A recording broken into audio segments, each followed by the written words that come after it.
Je sais plus, oui, soyez attentifs, oui, voilà.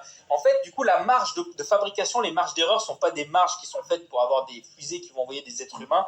Donc, il y a des grosses marges d'erreur et vous pourrez constater, si vous êtes attentif, regardez bien la fusée quand on va nous la montrer, vous allez avoir des tuiles toutes noires et à un moment, vous allez voir des traits blancs dans certaines tuiles. En fait, c'est parce qu'il y a trop d'écart, il y a trop de trous finalement entre les deux tuiles et SpaceX a rempli avec un matériau ablatif justement pour eh bien, empêcher que ça brûle.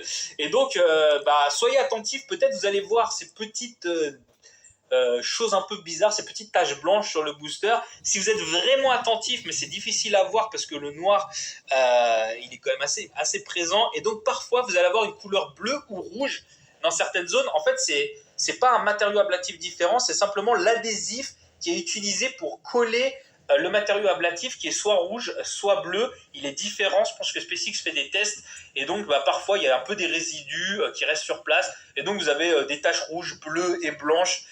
Voilà, ça vous savez qu'à cet endroit-là, c'est pas très bien collé au niveau des jonctions, elles sont un peu trop écartées et donc SpaceX a bourré avec de matériaux ablatifs.